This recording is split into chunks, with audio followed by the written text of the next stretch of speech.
بسم الله الرحمن الرحيم. السلام عليكم ورحمة الله وبركاته. أركان إسلاما، أركان إيمانا في أركان إحسانا.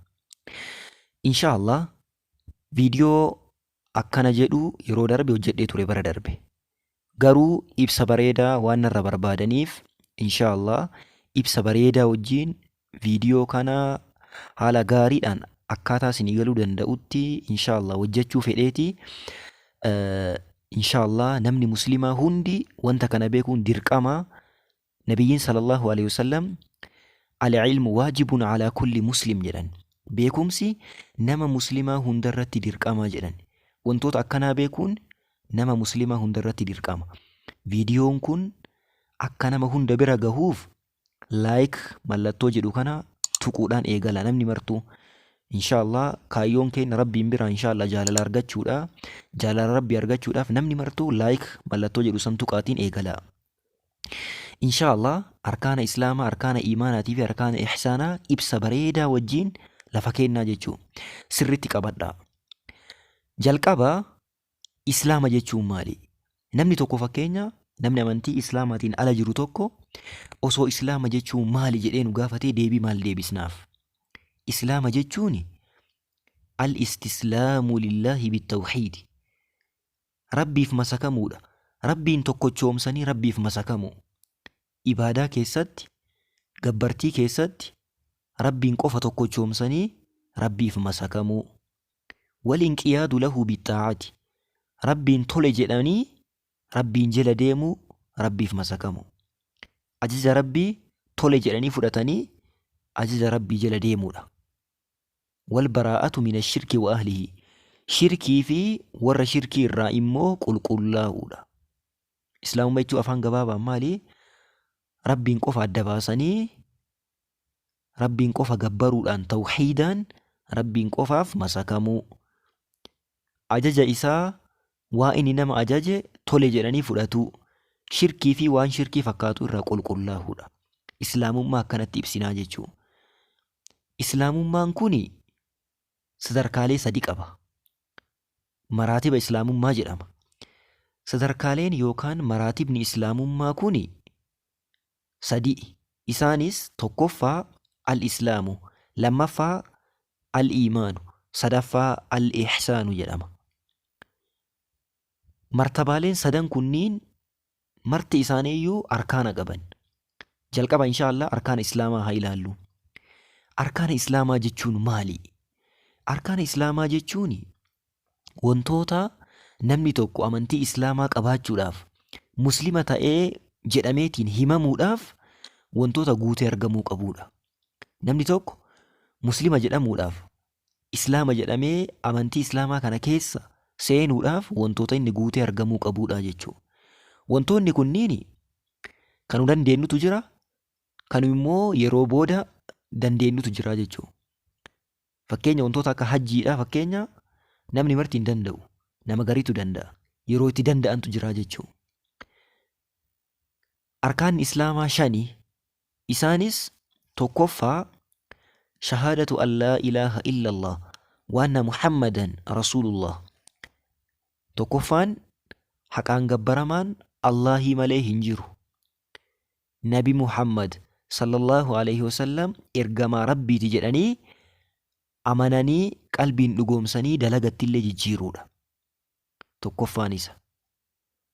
Haqaan gabbaramaan Allahii malee hin jiru. Wanti Allahii malee gabbaramu kijibaan gabbarama. Fakkeenya namni Nabi Ciisaa yookaan Iyesuusiin fa'aa waaqa jedheetiin waaqeffata. Kun kijiba. Akkasuma mallee dhakaaf muka waaqa jedheetiin warra gabbarutu jira. Kuni kijiba jedhanii amanu. Akkasuma Nabi Muhammad sallallahu alaihi wasallam ergamaa dhugaan rabbiin biraa ergame. Ergamaa arabaa osoo hin ta'in ergamaa keenna hunda jedhaniitiin dhugoomsanii amanuudha. Namni tokko yoo akkan akka hin dhugoomsine ta'e, yoo ka shakku ta'e qalbii isaatitti islaamummaa hin qabu jechuudha. Islaamummaa qabaatuudhaaf waan kana qalbii isaa irraa qabaatu qaba. Lammaffaa iqaamu salaat, salaata dhaabu. Salaata dhaabu jechuun salaata dhiisuu jechuu miti. Salaata dhaabu jechuun akka rabbiin subhaanahu wa ta'aalaa salaataa jedhetti salaatu. Nabiyyiin sallallahu alayhi wasallam hadiisaan maal jedhanii salluu kamaa ra'aytumuunii usallii akka anaa salaatu argitanitti salaataa nuun jedhani. Kanaaf akkaataa nabiyyiin keenya itti salaatanitti salaatuu jechuu. Fakkeenya namni tokko muka kana hoo'uutiin achi dhaabi osoo nuun jedhe achi dhaabii jechuun dhaqiitiin achi keessatti gadi miila isaa gadi jabeessii gadi dhaabii jechuu malee dhiisi jechuudha miti. Kanaaf salaata dhaabu jechuun akka rabbiin salaataa bareechisaatiin salaataa nuun jedhetti salaatuudha jechuu. Lammaffaan isa. Sadaffaa iitaa'u zakaat zakaa kennachuu. Namni tokko zakaa yoo ka hin kennine ta'e dirqamummaa isii yoo ka mormu ta'e islaamummaa irraa bahaa jechuu.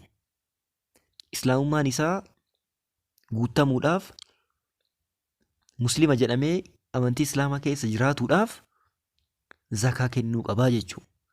Zakaan qulqulleessituu qabeenya namaati. Zakaan qabeenya miskiinaati. Haqa miskiinaati. Miskiinatu ittiin jiraata. Kanaaf zakaallee kennachuu qabnaa jechuu. Afraffaa sawmu ramadaan ji'a ramadaanaa soomuudha. Ji'a ramadaanaa keessa soomuudha. Ji'a ramadaanaa keessa illee soomuun dirqama nama muslimaa hundarratti. Shanaffaa hajju beeytillaahi alharaam. Beeytii rabbii ka'abaa hajjii gochuudha.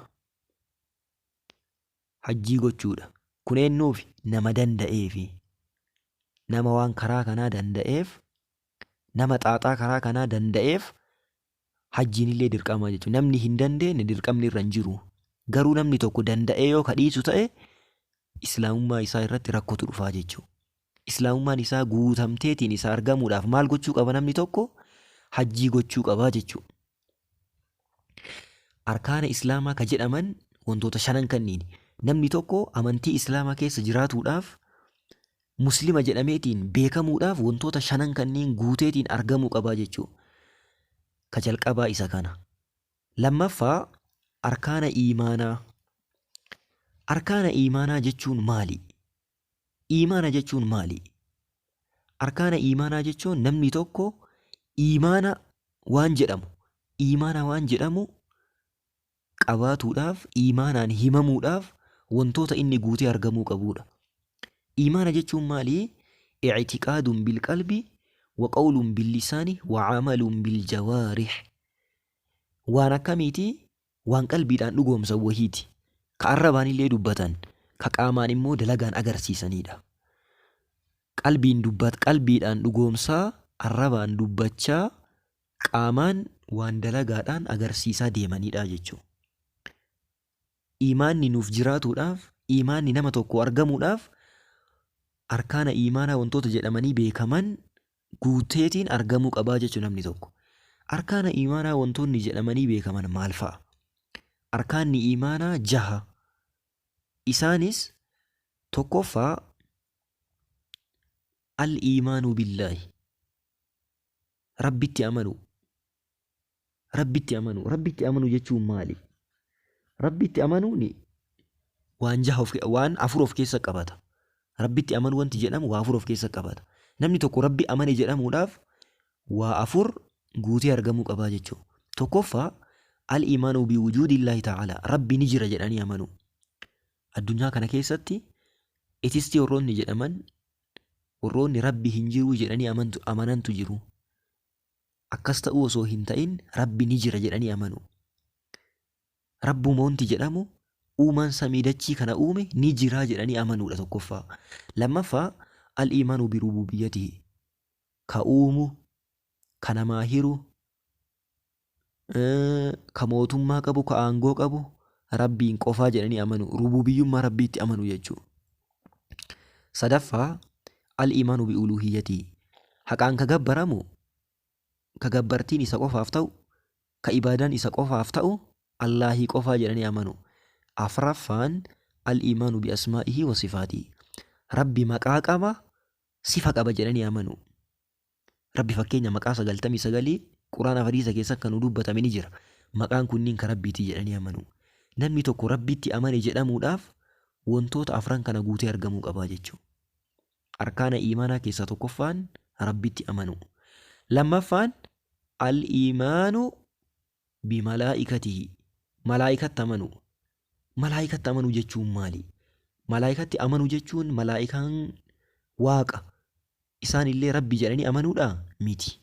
Maal jechuuree malaa'ikatti amanuu jechuun? Malaa'ikatti amanuu jechuun waa afur of keessa qabataa jedhani. Wantoota afran kanneen itti amanu maalitti amana? Tokkoffaa al-iimaanu biwujuudihim, malaa'ikaan ni jiranii jedhanii amanu. Akkuma fakkeenyaa wanti nama jedhamu kun akkuma jiru beeyladaa wanti jedhamu, horii wanti jedhamu, saree wanti jedhamu akkuma amma uumamee jiru kana malaa'ikaa wanti jedhamullee uumamee jira jedhanii amanu. Lammaffaan al-iimaanu biman calimnaa ismahu minhum bismihi waman lam naclam ismahu nu'minu bihim ijmaala. Warra maqaa isaanii beennu maqaa isaaniitiin itti amanuu. Fakkeenya amma Jibriil ni jiraa jennee amanuu. Warra maqaa hin beenne ammoo malaa'ikaa wanti jedhamu hedduutu jiraa jedhaniitiin amanuu. Malaa'ikaan baay'een uumamaniitiin jiranii jedhanii amanuu. Sadaffaa namni tokko malaa'ikatti amane jedhamuudhaaf al-iimaanu bimaa calimnaa min sifaatihim ka sifatii Jibriila. Warroota sifa isaanii beennu, bifa isaanii warroota beennu itti amanu bifa isaaniitti. Fakkeenyaaf bifa Jibriilii keessaa Nabiyyiin sallallahu alaihi wasallam koola 600 qabaa jedhan. Cinaa tokko 300, cinaa tokko 300 moggaa dachii kana, moggaa samii kana guuteetiin akkasitti jiraa jedhanii. Kanaaf warra sifa isaanii beennullee, warra bifa isaanii beennullee bifa isaanii kanaan itti amanuu qabnaa jechuudha. Afraffaan al-iimaanu bimaa calimnaa min acmaalihim allatii yaquumuuna bihaa bi'amri Illaahi ta'aalaa. Malaa'ikatti amane namni tokko jedhamuudhaaf inni afraffaan maalii? Dalagaa isaanii keessaallee wantoota beeknu itti amanuu dhugoomsu. Fakkeenya amma malaa'ikonni dalagaalee garaagaraa qaban. Jibriil dalagaa addaa qaba. Malaa'ikaan biraa dalagaa addaa qaba. Fakkeenya wahyiillee rabbiin biraa ka fidu isaanii, ruuhii namaallee ka fuudhu isaanii, rooballee ajaja rabbiitiin ka buusu isaanii jedhanii akkana dalagaa isaaniitiin amanuu jechuudha.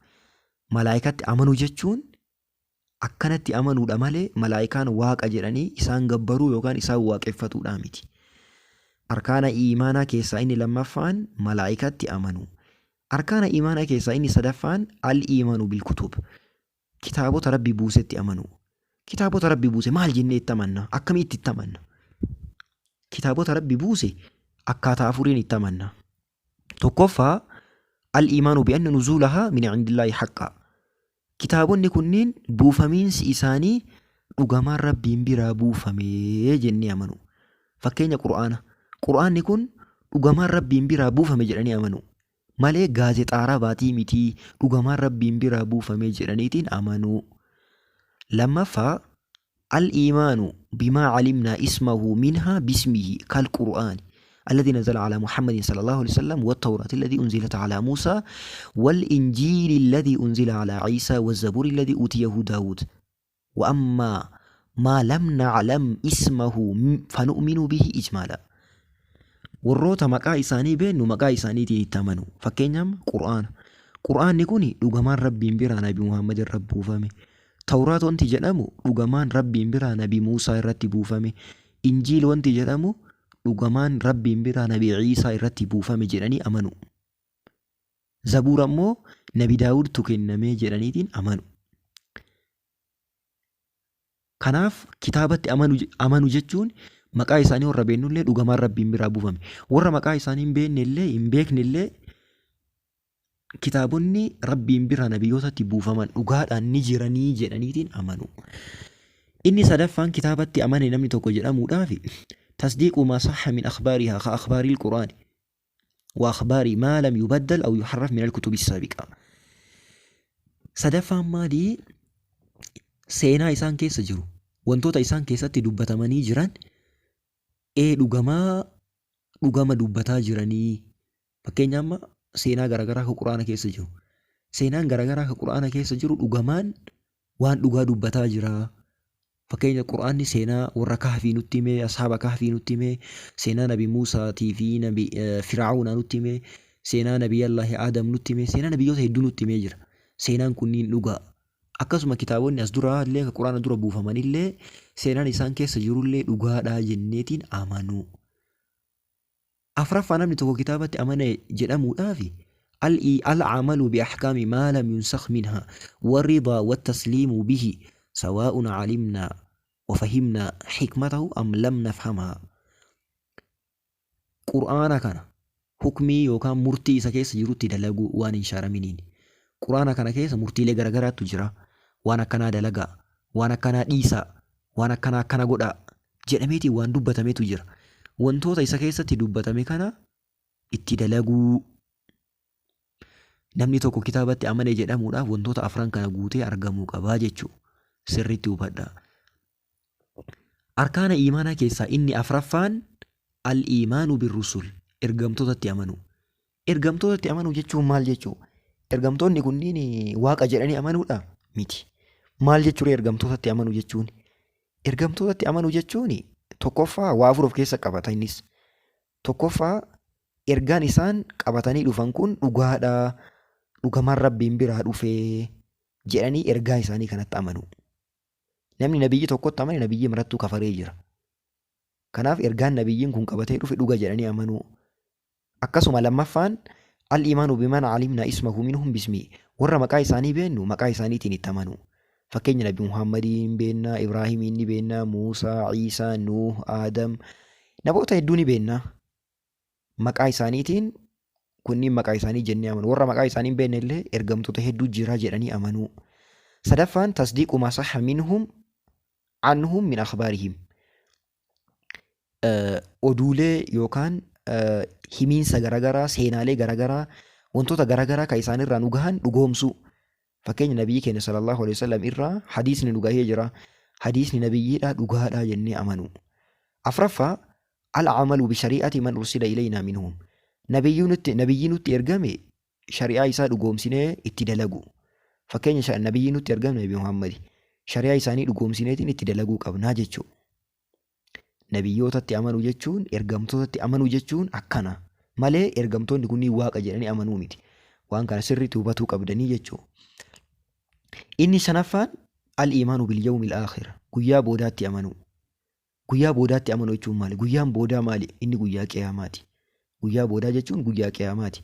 Kan namni isa keessa kaafamu, ka hisaabni jiru, ka jazaan jiru kanatti amanuu.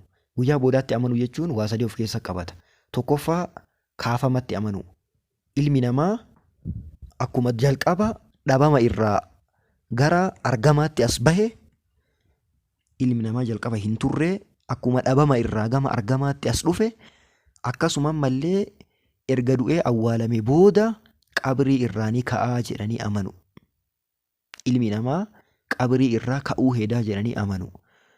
Tokkoffaan isa. Lammaffaa al-iimaanu bil-hisaabi wal-jazaa'i. Guyyaa qiyaamaa qormaatatu jira, jazatu jira. Ilmi namaa waan duniyaa kanarratti dalagaa ture hunda isaanii qormaatama jedhanii amanu. Namni marti qormaatamuu heda. Akkasuma mallee jazaatu jira. Waan dalagne irratti jazaa galata galfamutu jira jedhaniitiin amanu. Sadaffaan al-iimaanu bil-jannati wan-naar. Jannataa fi ibiddatti amanu. Jannanni ni jira, ibiddis uumamanii jiran amma.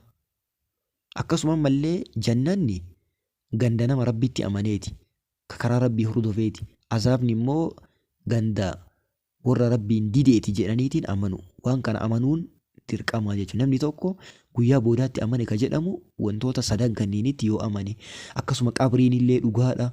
Wanti qabrii booda jirus dhugaadha. Qabrii keessa yookiin jazaa argatutu jira yookaan ammoo galateeffamutu jira jedhaniitiin wantoota akkanaatti amanuudha jechuudha. Arkaana iimaanaa keessaa inni jahaffaan al-iimaanu bil-qadari.